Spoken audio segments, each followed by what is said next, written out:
So you may have read, whether it's in Wired, Fast Company, or some other magazine, about the emerging, or I guess third wave of psychedelics. And psychedelics is undergoing a bit of a renaissance. But what about psychedelics becomes useful in a discussion of health optimization? Or is there a psychoplastogenic effect of some of these medicines? Plastogenic, in this case, means plasticity, right? So the idea that you can repurpose parts of your brain for different functions or optimize them to make them work better in various ways using various compounds. And the real deal here is that everything you do is changing your brain for the good or for the bad, or maybe neutral, depending on the day and what you're doing. If you're doing reruns of your favorite sitcom and relaxing, that's probably fine, but you are changing your brain. Or if you're learning something, you're reading something, you're changing your brain. But the key is with certain types of compounds like psychedelics, specifically one we're going to talk about today, ketamine, which is legal and prescribed, you have this capacity to really change your brain. So today we're going to dive into the psychoplastogenic effects of ketamine.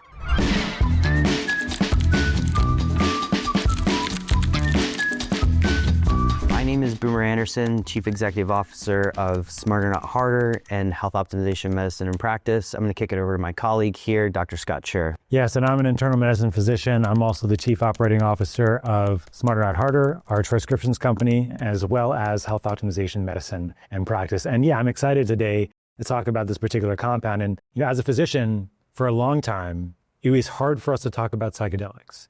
And even now, it's still a very interesting world where microdosing is very common. In a lot of different places where I live in Colorado, many of the psychedelics have been decriminalized. But as a physician, you have to be very careful. I cannot refer people over to get LSD therapy or psilocybin because these are not legal, even if they're decriminalized. But ketamine's been around a long time and has a great track record, and we're using it a lot more. Ketamine, classically, as I have thought of it, people associate it as a horse tranquilizer or an anesthetic in the battlefield. And it's been around for quite a while. Yep. But how do we use this in the context of health optimization? And, what are some of the mechanisms behind how ketamine works and why it gives us benefits? That's what we're going to delve in here today. And so let's take it first a little bit on the history of ketamine, right? We talked about it as a horse tranquilizer, battlefield anesthetic. Yeah, and you know why it worked really well in the battlefield is that ketamine is one of the only anesthetics out there, even at high doses, we're going to talk about lower doses for the most part, does not cause respiratory depression. So you could use it in the battlefield. You can use it in kids. Actually, if you go to an emergency room right now, a pediatric ER, they use tons of ketamine because it's a great way to sedate somebody, but at the same time not ruin or depress their breathing, which is what's going to happen with most anesthetics. And for somebody who recently went under anesthesia, it was a long conversation I had with the anesthesiologist to try and get ketamine instead of other things. But anyway, I lost that battle. So ketamine itself, it's become very popular because certain very large figures in the business world have either used it or overused it. And now we want to distill, what are those exact effects? And so maybe we can get a little bit into, how ketamine works. Yeah. So the first thing to talk about there is a neurotransmitter called glutamate. Glutamate is our primary excitatory neurotransmitter in the brain. So it helps you feel on, more awake, more ready. So it's a little bit different than norepinephrine. Norepinephrine's the other one, like your adrenaline. That one's more like your fight or flight kind of thing, whereas glutamate's more of your constant sort of capacity to maintain your focus, maintain your executive functions, your ability to keep things in your mind. If you have too much glutamate, it can cause a lot of what's called excitotoxicity. So you have tremors, you have headaches, you have anxiety, you have depression. Your mind is kind of over racing and things like that. And so ketamine's classically called a dirty drug because it has, what we mean by that is that it actually affects multiple different receptors, but the primary receptors that it actually affects are what are called your NMDA receptors, which are a subset of your glutamate receptors. And so it's called an NMDA antagonist, which means that it increases glutamate in your synapse, in your extracellular space. And by blocking these receptor, you're getting this mild dissociative effect in various areas of the brain, especially the thalamic and sensory areas. But in addition to that, you're also getting all this extra glutamate that's kind of in that extracellular space. And that has these really cool effects on increasing what's something called AMPA, which is another subset of glutamate receptor that increases things called BDNF and neuroplasticity. BDNF is something that if you've tuned into this channel before, you probably heard of. And there's other more classic psychedelics that in low doses seem to increase BDNF. But let's go into brain-derived neurotrophic factor. What exactly is that? BDNF is basically a compound or a molecule in the brain that is released under certain conditions where the brain is looking to learn. It is amazing and important and essential to help you learn. So BDNF is really directly related to helping your neurons optimize themselves, whether it be new synapses, new dendrites, even optimizing axon flow and myelin sheath. These are all related to BDNF production. So a great example of increasing BDNF, we can just go exercise. Exercise increases BDNF as well. In the setting of ketamine, specifically, it increases something called synaptogenesis, which means that it increases the number of connections between synapses.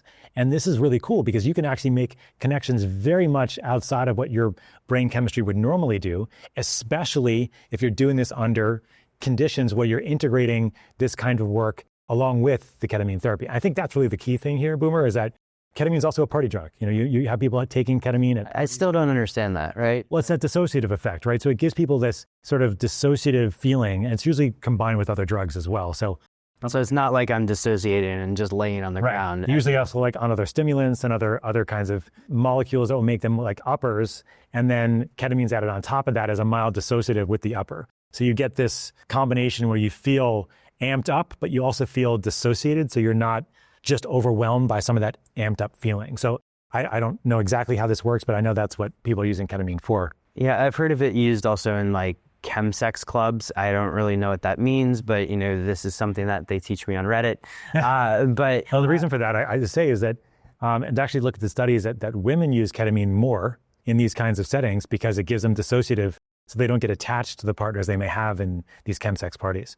So men don't have as much of an issue with that, just naturally as we evolved, we like to, that's evolutionary spread our seed kind of deal, but women are not the same way, right? And so ketamine can be used that way, but in our context, the way that Dr. Ted, our founder and pioneer of both our companies, likes to say it is like, what you can do with ketamine in the appropriate settings is basically lay down fresh tracks. And the way he describes it is like if you have a fresh snow on a mountain, all the tracks are covered. Everything that was there before, think about this as your mind and your thoughts and your generators and something called your default mode network, which we can talk about here in a minute. But you're covering all that up with a fresh layer of powder, and then you can create new tracks in that powder that you decide to make with an integrative and intentional perspective. And that gets a little bit in that synaptogenesis side of things. I want to go into, so ketamine's an ariacyclohexylamine, which is a very long word that took me forever to learn how to pronounce. Yeah, well done. But well done. It's also, it has this dissociative property. Let's get into that default mode network and why we should care about that.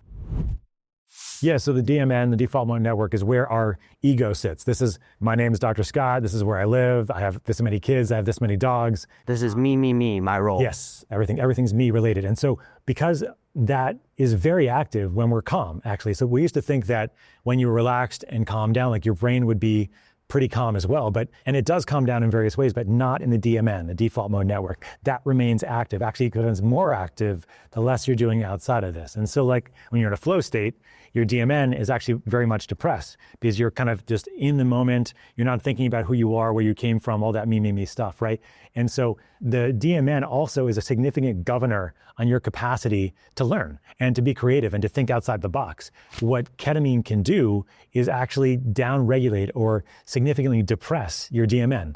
And at higher doses, it actually can fully shut it off. And that's what the K-hole is, basically. Okay, so let's kind of go through just sort of a ketamine type experience for people, because I think we can lay the groundwork as to like what happens medically, and then maybe I can share a little bit about how I've used it in the past for these ski tracks that we're talking about. Yeah, I mean, I think when it comes down to it, the ski tracks are extremely important, but the mechanisms and sort of the arc of it is really important too, right? So it's dose dependent what your experience is going to be. So if you're going for like low doses, like 0.3 to 0.7 milligrams per kilogram IV, which you can use IV, you can use oral, you can use troches, there's lots of different ways to do it. That's gonna be more of a dissociative experience where you can have a integration with psychology, psychiatry, and then work on rebuilding those tracks. Higher than that, about a milligram per kilogram or so, that's when you start getting to be in that K-hole, which is that ketamine hole. I also like it being called the ketamine village as well. Basically, you go down to a place where your DMN shuts off. It's like the Control-Alt-Delete button on your computer. It's basically like a hard shutdown. Or defragging a hard drive, if anybody's ever had to do that because you had a Windows computer. Yeah. The thing about it is that when that DMN shuts down completely, that can be pretty scary for people, right? Terrifying. Yeah. And I remember like this, I had this experience myself under therapeutic conditions to try this. And as you're going down, you feel like you're dying. You feel like your whole system is shutting down. And for me, it felt like I was aspirating. It felt like I was actually stopping breathing. But once you get past that and realize that you're still alive, then that's when you can be in that hole. We're talking for a few seconds. Yeah, it's not for that long. I mean, if you're doing an IV therapy, which is actually really great for therapy because you could actually dial people in to exactly an infusion where they hit that K-hole just slightly so that they're there and then they're able to reset that DMN and also get the therapy that can integrate those new tracks very easily. So ketamine is being used in the context of treatment-resistant depression. Yep. We mentioned anxiety before. Is this more that IV setting that you're talking about or something else? Well, so both actually. So during the pandemic, there was a tons of companies that came out that were doing home ketamine therapy. The reason why we can do this, or not me personally, but people can do this, is that it doesn't cause respiratory depression. And so you had all these companies that came out that were doing telemedicine ketamine therapy. Ideally, I think for ketamine therapy, it's likely better to do the IV because you can get specifically the amount that you need to get to that place and then not go too high, not go too low, and kind of get to that sweet spot. But over time, there are drugs, one called S-ketamine, which is a nasal spray. And then, of course, you can get ketamine troches from a compounding pharmacy to use them more regularly. But my sense is for more acute intervention, the IV is likely better because you can get to that place. But if you go too high, if you get through that K-hole further down, then it becomes like a significant anesthetic. And that's when it's used for anesthesia. So we have a friend, his name is Dr. Alan Bukatz, who he's an ER doc, and he uses a lot of ketamine in the ER. But he always wants to remind people that they're going to have this experience as they're ramping up on the ketamine. They're going to go through all of what I just described. So they're going to get dissociative. And you can imagine going into an ER and all of a sudden your life starts to fade away. That's not exactly what you want. Exactly. So they give these high doses, but the process of getting to that high dose can be an experience for people. And he actually mentioned a number of stories to us of people coming out of their ketamine experience for anesthesia, but it was done for like a bone fracture or a dislocation. So they would use these high doses of ketamine to get them there, but then they would come out of it like, doc, that was the most amazing experience of my life. I feel like I'm a changed person. So he does like a little bit of a ceremony, or at least just a moment of intention, let's call it that. You probably would call it a ceremony. He's from California of all things, but he's probably using crystals and heart-centered things too. He gives them a little bit of an experience, an intentional aspect to understand this is what's happening and this is why you feel the way you're feeling. But in our respect, what we're looking for is that experience where you're just approaching that K-hole so that you're approaching it and kind of dipping into it so you can shut down that default mode network and then lay down these new tracks to increase that synaptogenesis. And you can maybe talk about your experiences. Anxiety being always looking forward at the world in terms of, things that I wanted to accomplish, do, etc. It can cause a lot of, anxiety, but it could cause a lot of stress on the system. And for many years, I like to call anxiety Santa's little helper. It's motivated me to do a lot of great things, accomplish a lot of goals, achieve, etc. But at the same time, it doesn't give you very much room to rest. Sure. Over the course of actually several years, I would use ketamine as a way to lay those tracks. And so, for example, how I used it, and again, this is in a therapeutic setting. I had a doctor that I was working with, several actually, who were advising both how to dose it and what the protocols were. I would take ketamine in the evening and go through this experience that Scott just described, and then approximately about 6 hours later is when that growth starts to happen. Those tracks get laid. A therapeutic window. In that therapeutic window. And so I would go to bed, wake up in the morning, and then carve out the next day as sort of a time to rewire my brain. Because the good thing about all of these synaptic connections and these new synaptic connections is that you can start to rewire past behaviors very quickly. The downside of that is that, let's say you take your ketamine and you go right back into the world, or you all of a sudden get some sort of message that sort of spikes that cortisol, if you will, you're going to rewire the brain in a kind of negative fashion, or at least for what I was trying to accomplish. And so my protocol, if you will, was to take ketamine at night. Again, it's for me a 3-hour experience because I'm a slow metabolizer of ketamine. Maybe we can get into the metabolization of anesthetics in a second here. Sure. But the next morning I would wake up and use that time to rewire the brain. So what did that look like? As a person who's heavily wired towards the future and that anxious state, looking at even ancient texts from Taoism over the course of several hours, the Tao Te Ching is an example, and learning how to let life flow instead of trying to control everything all the time, that certainly, again, over time had a profound effect on my behavior out there in the planet, right? So rather than being this person that was always set goal, achieve goal, I now have more of a tendency to look at, how is life flowing and go with it rather than necessarily having to control everything and always have that goal in the future that I'll never reach because it always is a moving goalpost. Again, the protocol for me just looked like, okay, ketamine at night, and then in the morning, laying down some tracks in the form of rewiring the brain to be in a less anxious state. This is also an excellent time for super learning. Right. If I want to tackle something complicated, and for me, that particular interest has always been complex adaptive systems, taking that morning, making sure that nothing's on the calendar, taking it to read a book, to go through some sort of complicated topic that I want to learn, it lays down the tracks and makes those synaptic connections faster so that whatever I learn, it's stuck. Yeah, the other thing I want to mention about your experience and how you started and how many people need to start is the actual ketamine experience while you're on the ketamine itself. So we talked about the IV, we talked about trying to modulate at least to where you can get to that DMN shutdown with oral troches. You can do the same thing, you just have to figure out what that dose is going to be. But that dissociative aspect of ketamine allows you to process and discuss and work through trauma or challenging experiences. And I've seen this across the spectrum of health, people with sexual abuse, with things that, as a child that were really difficult. The nice thing about having that dissociation is that you can work through some of those challenging emotions without being stuck on them. So you can actually process them and process the experience much easier when you're mildly dissociative. So this is sort of similar to like exposure therapy with MDMA. Yes, it is. Yes, it's very similar. And the other aspect of it is that I see this a lot in chronic complex medical illness. So if you've been sick for a long period of time, you are not able to get out of that sick role or the trauma related to being sick for as long as you have been. And so I have a lot of my friends and colleagues that use ketamine in clinics where there's chronic complex medical illness, fibromyalgia, chronic fatigue, chronic Lyme, chronic mold, long COVID, et cetera. This nervous system is just shot because it's been in this sympathetic overdrive for a long period of time because of this challenging experiences. And so what ketamine can do, again, is reset your capacity to be able to process the emotions and the experience that you have gone through for any period of time. And then as a result of that, you're able to now move past it. And then over time, you can use that therapeutic window, like Boomer mentioned, to rewire the brain in optimal ways. And I think the key there is that when most people think about ketamine, they think about anesthetic, they think about, chemsex or drugs.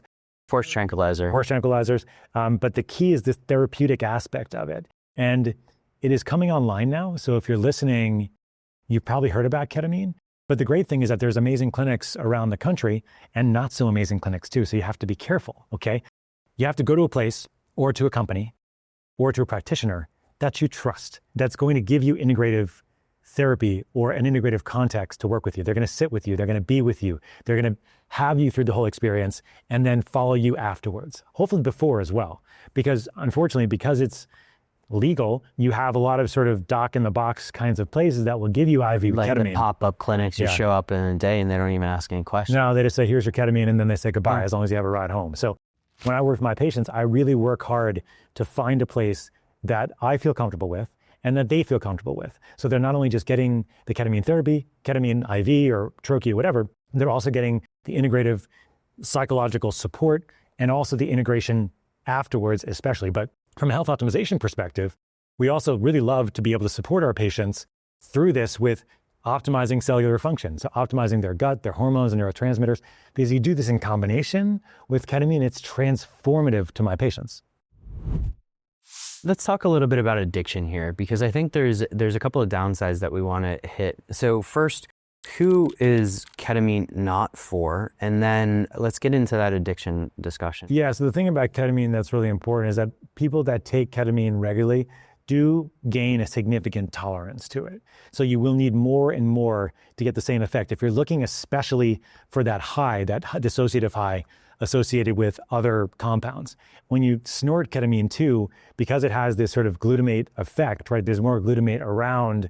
Even if you have its antagonist, which means it blocks the receptors, there's still more glutamate around there. So that aspect of it is going to be addicting as well. There's also some effects on the opioid receptors as well. And so these are our receptors in our brain that make us feel good. This is what obviously opioids like and narcotics. Euphoria. Yeah, exactly. The faster you get into the system, like snorting it, for example, the more of that opioid effect that you're going to have, the more dopamine effect actually you're going to have too. If you already have an addictive personality, if you already know that you've had addictions, you have to be very careful because of that dopaminergic opioid effect that's happening with taking ketamine at the same time. So it's really important that you're doing this under therapeutic conditions, okay? And know that if you're taking ketamine regularly, you are going to build up a tolerance. Now, there is no respiratory depression effect, but there is a sedation and there's also a ambulatory dysfunction. You can't walk as well. You're ataxic. You feel dizzy and like if you try to get up with the higher doses of ketamine, it's very, very difficult. For example, you do not want to be in a jacuzzi if you're taking ketamine. Yeah, we know somebody very famous who had that sort of experience. This is Matthew Perry, right? And so people were blaming the ketamine for what happened to him, but really it was the circumstance that he was doing this and also that he was addicted to it. He was taking huge amounts. I can't remember how much, but it was a huge amount. And there's also another, and this goes back a few years, a guy by the name of Aaron Trewick, who is fairly popular in the N of 1 area, that he was taking ketamine and going to float tanks. Yeah. And if you take too much ketamine in a float tank, you flip over, that's not a good experience either. So you have to be careful.